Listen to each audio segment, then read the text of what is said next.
The Dragon Pool. Mai had always heard the stories about the old river in her village. Her grandmother used to warn her, whispering about how the river was cursed. It was said to be haunted by the spirits of those who had drowned in its depths. Even worse, some believed that dragons lurked in the waters, ancient creatures of myth, waiting to pull unsuspecting swimmers into the darkness. But Mai didn't believe in those stories. They were just old superstitions meant to scare children.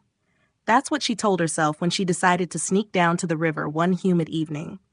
The village was quiet, the sun had just set, and a pale mist curled over the water's surface. It was the perfect time for a swim. Her friends would never dare to join her, but that was fine. This was her moment to prove that the river was just a river. The water was warm as she stepped in, the current gentle, almost inviting. She waded in deeper, feeling the cool relief on her skin. The mist seemed to thicken as she swam further from the shore, but she didn't care. It was peaceful. She floated on her back, gazing up at the crescent moon, her body moving with the rhythm of the river. But something shifted. The water beneath her seemed to swirl, as if stirred by something far below. She felt a sudden coldness around her legs, an unnatural chill. Her body stiffened as a strange pressure built beneath her, pushing her upwards. A heavy silence filled the air. There were no frogs croaking, no wind rustling the trees, only the soft lapping of water against her skin and the ominous rumble coming from beneath. She looked around, disoriented, the mist now so thick she could barely see the shore. Panic began to creep in. She tried to swim back, but something was wrong.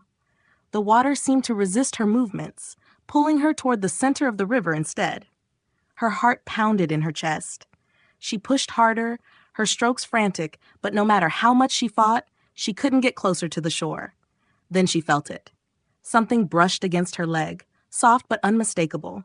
She froze, kicking her feet harder, but the sensation returned, stronger this time. It wrapped around her ankle, a slimy, cold grip that made her scream. She kicked, trying to shake it off, but the grip tightened, dragging her down. Mai's head jerked as she glanced down into the water, her breath catching in her throat. Through the murky depths, she saw something.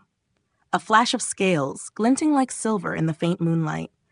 And eyes, two glowing serpentine eyes staring up at her from the darkness below. Her scream was swallowed by the mist as the thing yanked her under, the water closing over her head. She thrashed wildly, the air escaping her lungs in bubbles, but she was being pulled deeper, faster. The last bit of moonlight disappeared as she sank into the cold, suffocating blackness. She could feel the creature wrapping around her, its scales scraping against her skin. It was too strong, too ancient.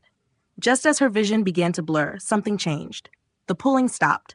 Mai was still underwater, her limbs too heavy to move, but she wasn't alone. She saw them, figures floating around her, their pale faces glowing in the darkness, their eyes wide and empty. Ghosts, the drowned souls of the river. They circled her, their mouths open in silent screams, their hands reaching out, fingers brushing against her arms, her hair. Their touch was cold, like ice against her skin, and each one left behind a whispering sound, a barely audible moan that sent chills through her bones. They were calling her name, their voices fading into the water, pulling her toward them. Mai! She wanted to scream, to escape, but her lungs were burning, and her body refused to move. The ghostly figures began to close in, their mouths opening wider, their faces contorting in silent anguish. She could feel the pressure building again, something shifting beneath her, deeper in the river. The dragon was still there, waiting, watching from the depths. Then, out of the swirling shadows, a face appeared. A familiar one. Her grandmother. But it wasn't the warm, loving face she remembered. Her grandmother's eyes were hollow, her skin stretched tight over her skull. She reached out a bony hand, her expression twisted with sorrow and rage. You shouldn't have come here, the voice echoed in Mai's mind, but her grandmother's lips didn't move. The cold hands of the other spirits began pulling her downward again, and Mai's vision blurred as she struggled, her lungs screaming for air.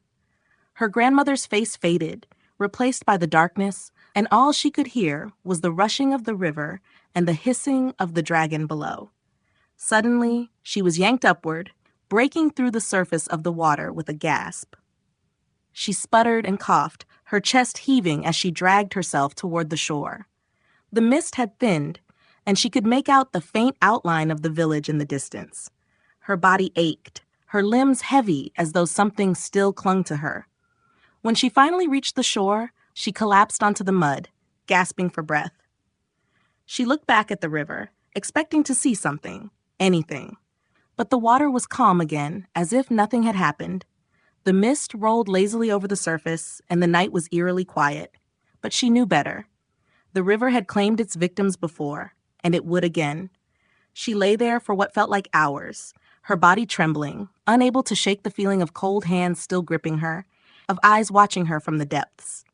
She could still hear the whispers in the back of her mind, growing fainter as she pulled herself up and stumbled toward home.